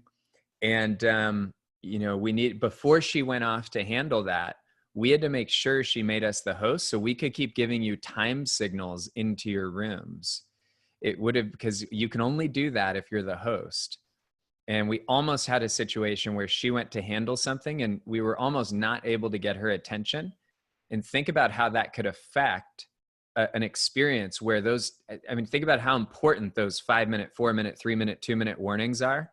Imagine if she would have said, hey guys, I got to go do something. We don't get host. We can't get a hold of her. And that whole activity goes without timers being brought into the room. That could be really detrimental. So just make sure that whoever's hosting, co-hosting, you think through some of these scenarios so you can invite people on who are helping you realize when and where they might need to be ready to either facilitate or hand over controls depending on what's going on. I just wanted to add that. That's all. So you bring up a good question. When she hands off the hosting controls, John, if I don't have hosts in my account, I can't hand the hosting off to somebody that's not on my account. Is that correct? I don't know. That's incorrect. So this is where this gets a little bit confusing. Is that host can make anybody host. If you're in the meeting, you can be a host. And so you don't have to be a licensed person in that account to actually become a host. You could spread it as easily as the coronavirus. Yeah. So I just made Les the host, but since I just made Les the host, I now have an option to reclaim host. That's what I was wondering. Yeah, so I can reclaim it from Les. So because I'm the account owner, even as you, the facilitator and the account owner, anyone on your team does not need your login info to log in and be the host. When you guys get on the call a little early, you can assign the host permission. But if John were logged in under the Exchange account and I went away to do something, he could just reclaim host. So so there we go. I just became the host again. What I saw in other meetings is when the host ended up disappearing out of the blue, Zoom automatically makes the first person that showed up in the meeting as the host. Yes. So I'm wondering if then to stop that, to have co-host right away, so that way when the host disappears, it's the first co-host that becomes the host, because then they control the recording and everything. That's a good clarification. So Ezra brought this up earlier, and that was my feeling. Like, I feel like if you're the host and there are no co-hosts and you're kicked out, someone else is just automatically assigned the host. And to Asma's point, it's the first person who joined. But yes, if you had a co-host, that person then would become the host. And I presume that all of the settings that are initially set by the main host get transferred, even if the person's using a free account. Does that make sense? Yeah. I'm just curious because, like, if I have a bunch of people that are random that have never been on Zoom and they're all coming in, and that something happens, I'm just curious as to how that plays out. But yeah, the licensing from what I've seen and understand, the licensing ties to the generator of the Zoom meeting ID. So it doesn't, you can, like I said, you can pass it to whomever you want at any time and not have to worry about whether they were on your account, off your account, whatever that might be, as long as the Zoom meetings actually started. So I want a little clarification. So as with the Zoom Pro, we have up to 100 participants. Yes. If I ended up having 150, can they still get in and I get automatically billed more, or it stops at capacity of 100? Stops at capacity. But you can, I think Yeah, but you can upgrade it at any time and it'll automatically apply. I could swear that the Zoom 100, you can have 100 people on the screen, but up to 10,000 can hear. That's a webinar, maybe? Okay. I'll go back and look because. Yeah, check it out. Because I seriously thought that you have on the Zoom 100 active participants, but up to 10,000 are still able to hear. I'll look. Well, and you can always broadcast it live too, like on Facebook. So I have a question about that. I did a test of that, and there's a good solid minute where you look like a goofball because it's you looking at your screen. Is there any way around that? While it's preparing? Yes. Yeah, so the point in time where you become part of the recording on Facebook is the point in time when you hit the title and you hit go live. And so just know that and then there's some processing after that, Kimber, to your point, but the point up to where you hit live and it launches the Facebook page, you have to put in the title and fill in other stuff. That is not, and I've run about 7 or 8 different lives here in recent months where that's the distinction point. I do tell all my participants to stop making jokes and stop talking when I hit the button in Zoom, just so they can be standing by just in case something happens. But traditionally, whenever you hit that button in the Facebook situation says go live, and then it does a bunch of redirecting things, that's when you're actually, that's in the recording, so to speak. Yeah, for me, it's such a bummer because you're not making eye contact and stuff. So I was thinking of making a sign or something, letting the sign be sitting there while I kept going. You could probably share your screen. I made all of you co-hosts here. Yeah, share your screen with a PowerPoint up or something. But just to cut in on that, we're talking about live. If you all click the 3 ellipses where it says more, that's where you can, if the settings are enabled, you can go live on Facebook, live on YouTube, whatever. So that's just to interrupt there. That's where that is. Where are they? Oh, maybe only the host can go live. Do you guys see where it says more? Oh, only the host can go live. Under participants? Yeah, there's no option there. Yep, nope. Okay, so Marty, I'm going to make you the host so you can see where it is because Marty was the one who asked. I'm definitely curious about this going live thing. Is there anyone who knows a lot about that? Marty just found it. Yeah, You just changed my life. You just totally changed my life. Yeah, what, Nicole? Well, you need to enable it in settings, though, Marty. That's probably why you can't see it. Yeah. Okay. No, I can see it now when you just made me the host.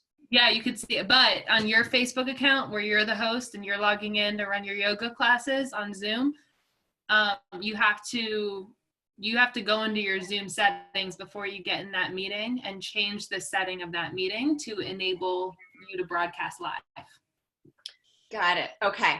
That makes sense. And that's a global account setting. That is not a individual meeting setting. So you have to go to the Zoom account, click on account settings, and enable the live in that list. Thank you so much. Doesn't that cost extra too? No. Okay. No, yeah, and we actually used to. Yeah, it used to, because it used to only be webinar. So Correct. whenever John was hosting Achieve Your Goals podcast, we would have to get webinar and broadcast it that way. But now any Zoom meeting can go live into a group or your public page, whatever you'd like. And Nicole, this would be a great thing to just try it. So I would just enable the setting and get someone that like Rob or somebody that you just want to chat with and just go live with them for a little bit on your personal Facebook account. If you saw me go live with Brother James music the other week, I was specifically testing this functionality. So there was a couple things I was testing. I was testing advanced sound and this functionality. So feel free to go live on your own Facebook page for that matter. Try it out and then delete it later, kind of thing. But yeah, no, it takes a couple times, to Kimber's point, to know when it actually starts the recording, when it doesn't, and making sure that it's working properly. And there's also a latency. So just know that there's a latency. So don't watch the Facebook Live with the sound on another window, because you'll hear, like 3 to 10 seconds behind on the Facebook Live or the YouTube Live, whatever one you're doing. That'll drive you crazy. Yeah. Where's that setting at, by the way, for Facebook? In a group, I'm curious if you could test it, and like if you had a small group that you don't use very often, could you test it there? Oh, Yeah. I wanted to say I have a group called the Green Room. And there's nobody in it, and it's for me to practice going Facebook Live or practice streaming from Zoom to Live. You can practice polls. I mean, everyone should have your own green room. I haven't done it invite in a anyone long to time, it. but I broadcast to myself. You can set it so it's only you. At least you used to be able to. I haven't done it in a long time. So yeah. The nice thing about the group is you can have a few friends in there if you want to test something, but like I don't know. I just highly recommend having a quiet, empty Facebook group that is your practice zone for anything you want to practice. That's awesome. Well, guys, we are at 3 o'clock, so I think we should end this, and then maybe we'll have another one again soon. But thank you all very much for coming and learning with us. Thank you. You're awesome. Thank you. Thank you so much. Laura. It was amazing. Thank you, everybody. Yeah. So we're on the